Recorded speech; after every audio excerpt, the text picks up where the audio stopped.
So what proportion of women aged 15 to 30 suffer from anorexia? The answer is 1 in 100.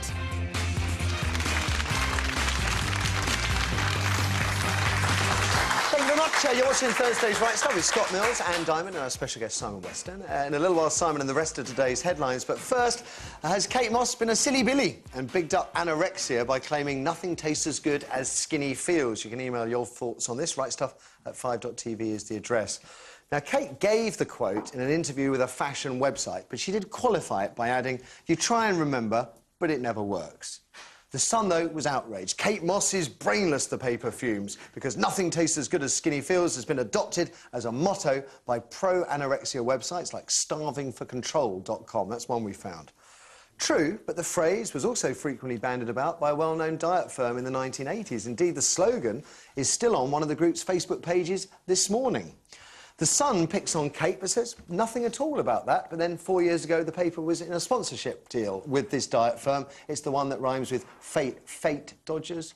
Fate dodgers? Yeah, we get it. Yeah. Kate is, of course, idolised by millions of women, but she's known more for her looks than her brain. I think that's a fair comment. And if it wasn't for the Sun, I suspect most of us would never have known she'd come out with this nonsense in the first place. It might not have been the smartest thing the Croydon Clothes Horse has to say, but aren't the real villains of this piece the pro-eating disorder websites, Anne? I mean, I can't believe there are pro-eating disorder websites. And they're incredibly popular. I mean, it's one of the hugest problems we've got to come to terms with. We have a generation of little girls who think nothing other than being skinny. That's all they want to be, is skinny. Skinny first and then famous.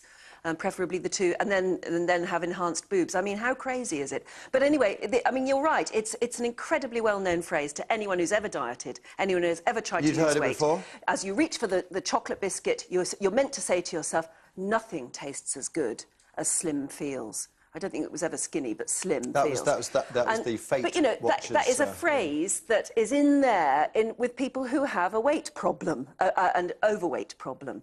But it has become now abused. It's used by the wrong people. The only thing I would say where fault does lie, I think, with Kate Moss a bit, is that she is aware of this. I didn't actually know that phrase was being used by pro-anorexia websites. She is aware of that, and she is aware. Would she have been aware of that? Oh, I think so. She's very... I mean, she knows who her fans are. And they're these kids. And if she doesn't know, she should know, because it is her responsibility. Right. She is an absolute icon to girls who want to be skinny and famous. Is the paper right to get all fussed up about it? No, I think honestly, I think they are. Do you think it's been taken out of context a little bit? Because obviously you know the phrase already, and she obviously said it in innocence. Yes, I mean, and given she comes from the world of modelling, she would have to say that to herself all the time. She's probably lived that phrase for years and years and years. But she is slightly different in that she is an icon. A role model. She really is a role model, and I don't think she understands... in her behaviour, she doesn't really understand the responsibility she owes to many of our young girls. OK, what do you think, Simon? Well, it's a phrase that's lost on me to start with. But she does have a responsibility about what she says, but as you say, clearly, if you make statements like that, you're not exactly using all the brain power you've got. But, I mean, I do think that, you know, every week now we seem to get something is causing outrage. Yeah. You know, we are outraged all the time. Somebody writes a letter with sincerity, clumsy maybe, but sincerity, and there's outrage. Somebody makes a statement without thinking, outrage. You know, and most people wouldn't even know if it wasn't publicised. That's kind of where I just think that people are taking things out of context. There are far more important things to be looking at. We should be concentrating on how to help these young women and young men as well. Because a lot of young men are suffering from anorexia. We should be looking at how we can help them best rather than looking for this outrage and trying to pillory somebody. Because I don't know about you, Scott, but I would have said that for me, the story are pro-anorexia websites. Pumping out, peddling these... I did not know that they existed. No, I didn't. I mean, I don't understand why the Sun's not waging a campaign to get them closed down. I mean, if people die from anorexia, which they do... I would rather them do that than... I mean, I'm bored of being outraged. You're right, Simon. I just think that she You're outraged by all the outrageous... outraged by being outraged. Outraged by outrage. You know, she didn't say it to create a reaction. She said it as a kind of spur-of-the-moment thing. And qualified it by saying it doesn't work. But it's not helpful because she's famous for being thin. Right.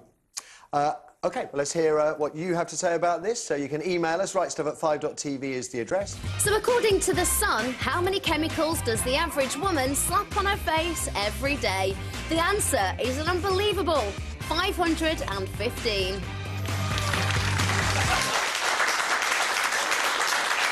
My mascara's killing me. You're watching The Right Stuff. We're live on 5 with Scott Mills, Anne Diamond and Simon Weston, whose latest kids' book, Nelson to the Rescue, just been published.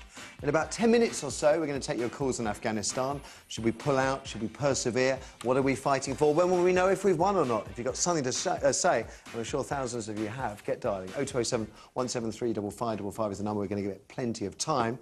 First, though, Simon, what else is making news? Well, we've got, in the Daily Telegraph here, we've got the 6 MPs and peers who face expensive fraud charges. When you look at... The one that got me is Baroness Uden. They claim, or they say, she's claimed £100,000, or they're in expenses and whatever. When you see these people who've benefit frauds, and they've claimed £30,000 or £40,000, and they go to jail for 2 years, and you think, how come all of these people are not going to jail straight away? Well, I mean, they haven't even, to be fair, they haven't even been charged yet. And although we've got 6 names, I think they're nearly all from the House of Lords here. We've got 6 names. It was 1 in 3 MPs that had been making overly large claims on expenses, so the vast majority aren't facing any further. Well, they're claiming on mortgages they'd already paid off. You know, you can't backdate mortgage payments and things like that. You know, we'd all have to get away with that one. And what do you think of the make of the fact that there wasn't one word about MPs' expenses and reform in the Queen's speech yesterday? Because I don't think they'll do anything about it. That's I think they'll just bury it and hope that it all goes away. That's what I think too. The electorate won't forget about it because, you know, the credit crunch, the government are there to oversee the banks, essentially. That's why they set the FSA up. But ultimately, the Chancellery, that's what their job is. And if the Chancellor's not doing his job, and this started years ago, it didn't start yesterday.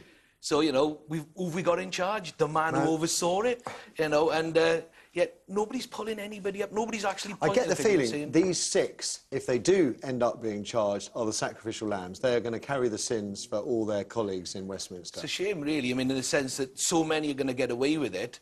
They all knew that the morals involved, you know, they all knew that they were just pigs at the trough. And they've just dived in and got anything they could. Their snouts are full, you know, and how much more did they need? You know, they're on pretty good wages as it stands. I'm glad you said that, because I also take that view. A lot of people say, oh, you should pay MPs more, and then they wouldn't need to make things up in their expenses. Make up their expenses, I should say, rather than make things up. It's a fine line. But, you know, they're supposed to represent the people, and if the average wage in this country is 24.5 grand and they're on 65 grand plus, then they're doing all right. Well, I mean, the thing is, if they've got to travel they get a lot more than our miles, soldiers are getting. Yeah, absolutely. I mean, you start off £15,000, £16,000 a year and rises to the dizzy heights of about 20,000, 21,000. And you pay tax while you're away still in this country, and community charge for your barrack rooms and everything else. They pay and they have to buy their own equipment. Not right, is it? A lot of the not equipment. Right. Well, they customise their equipment because the equipment wasn't good enough. We did in the Falklands. You know, all those years ago we were doing it, and it's still the same now. And you talk to the boys, and they're just not happy with the standard of some of the equipment. Not all of it, because some of it's as good as it's going to get.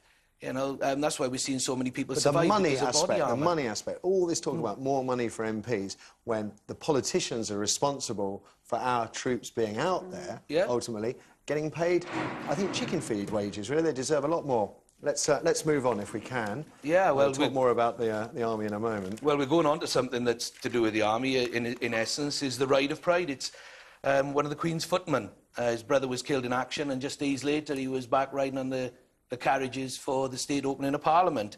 This chap, Fraser, has left his brother Lauren out there, and unfortunately, he never came home, but the Queen comforted him, which I think is absolutely wonderful. She put her arm around him, gave him a hug, you know, and told him to take extra time off. But it takes a lot of doing, you know, somebody you love desperately passes away like that and dies in action, and then you go back to work straight away because of your dedication to duty. You know, it takes a bit of doing. I think, you know, he takes a lot of plaudits for me, anyway. Yeah. But the Queen comes out of it. Absolutely. I think she comes out of it brilliantly. But then you start reading other stories that are mentioned in this story. It's in The Sun, of how she's also comforted other people. One of her gardeners lost his son And, you know, she did the same. Well, you get the him. feeling she's much more in touch with the average, ordinary soldier than our politicians. Well, what I think is that having 2 grandsons, one who actually served out there and didn't want to come home, but unfortunately media broke the story that he was there, which also put people's lives at risk. So they had to bring him home. But the other one also serving, being a rescue guy in the helicopters, search and rescue. They've got some real insight, haven't they? I think so. Insight. I mean, she's had one son who went to conflict. You know, he was down there with us and did brilliantly. So I think she's a lovely woman. I think she's great. OK. You know? And another army story.